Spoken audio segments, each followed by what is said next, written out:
my back is turned to him, he goes, "What?" And I turn around and, "What do you mean, man? What's up?" "I showered." "Okay." And as he walked by, my olfactory receptors were telling me that ding, ding, ding, he did not shower. I had a companion who loved to just wear his pajamas underneath his suit. He's like a little David Goggins of Wyoming. When, she really drilled into us. Oh, yeah. Make your bed in the morning. He's probably so happy that we're talking about this now. And now for a cultural callout.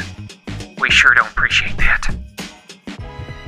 Today's cultural callout is dealing with mission prep. And I don't mean the church-sponsored program that kind of teaches you how to role play with investigators and how to have some of the first discussions.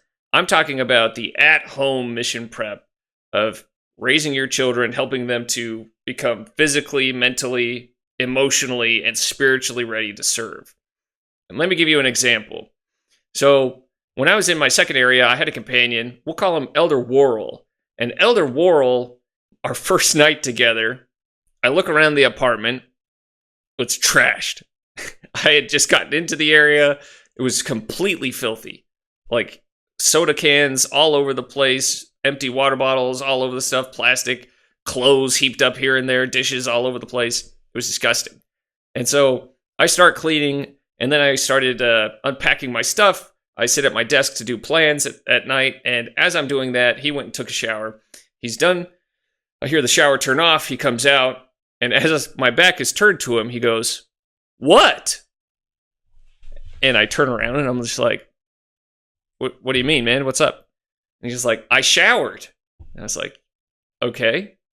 And he's like, "See?" And then he showed me like a few drops of water on his wrist, and he's like, "I showered." "Okay, so you don't have to worry about that." And I was just like, this is probably one of the weirdest conversations I've ever had. And it made me think that he did not shower. And as he walked by, my olfactory receptors were telling me that ding, ding, ding, he did not shower after all. That wasn't the end of it, though. So that was just, that was my first night with this guy. Ooh, that's a rough start. So the rest of our time together, 3 transfers. It's a lot. It was rough. He told me he had never before learned how to wash dishes. So I had to literally go through a core competency with him, where just like Dad would do with us.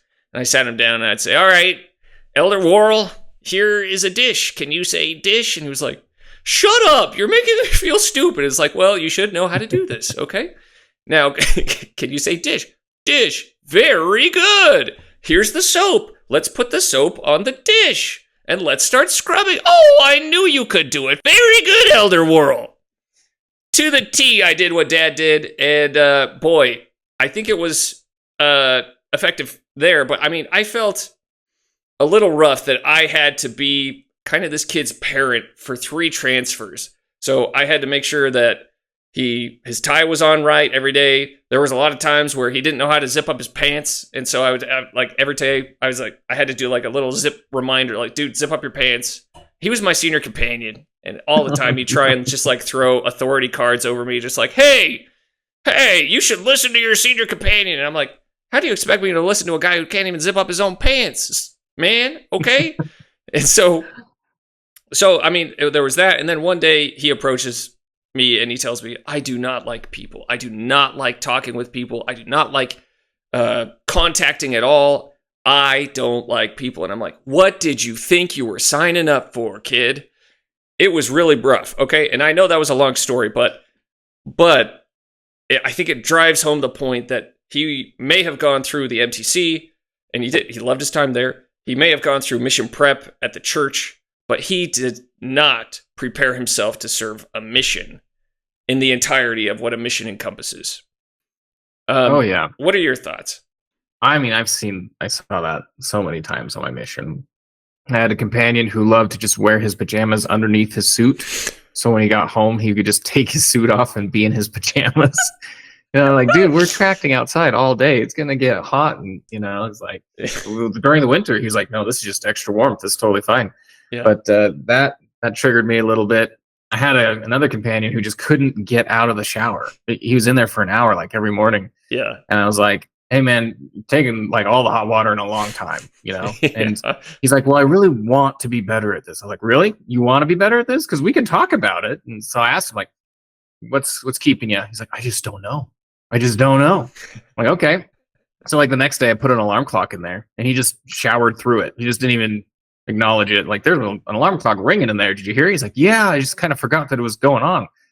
Like, okay. So finally we had to sit down and said, all right, do you want to talk about this? Because you keep saying you want to improve this. He's like, yes, I want to get better at this. I'm like, what are you doing in there that's taking so long?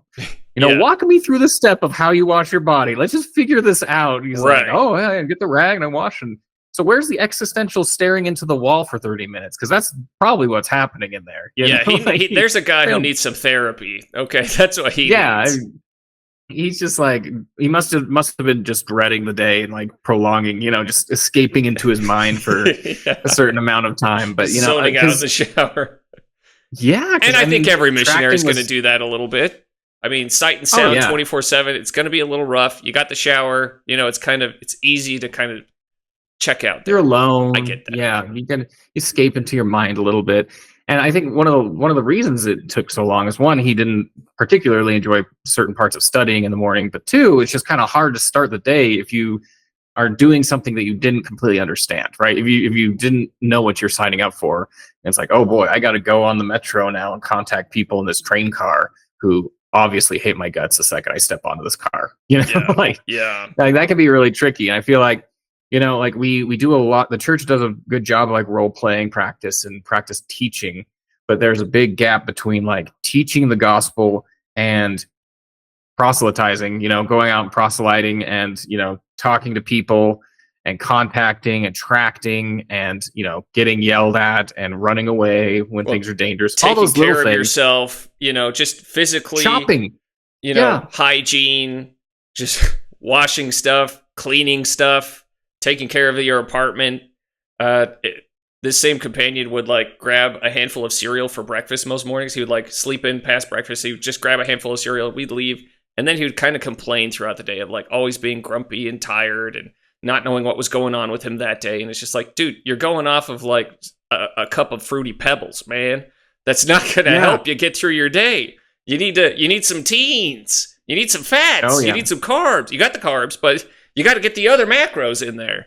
So, well, what blew my mind is there's two ends of the spectrum. There's the eat out every single day for 2 weeks and then starve for 2 weeks, elder, and then there's the don't spend anything and just eat breadcrumbs for 2 weeks, because I'm hoping to save money to like go home and buy.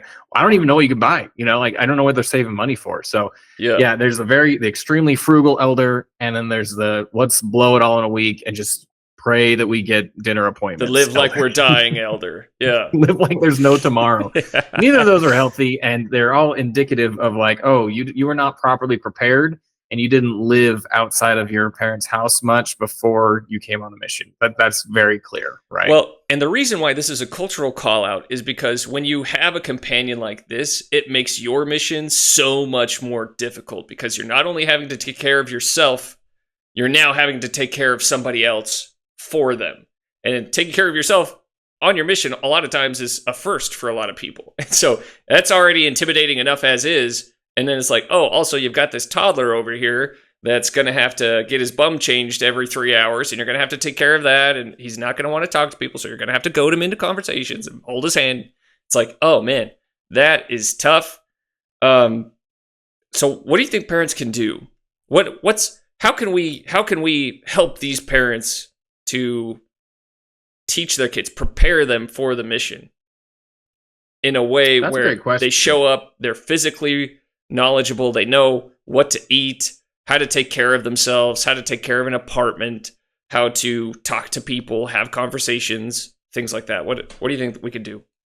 I mean, I think parents should try and create an environment where, because it's tricky now because the age is 18, right? Yeah.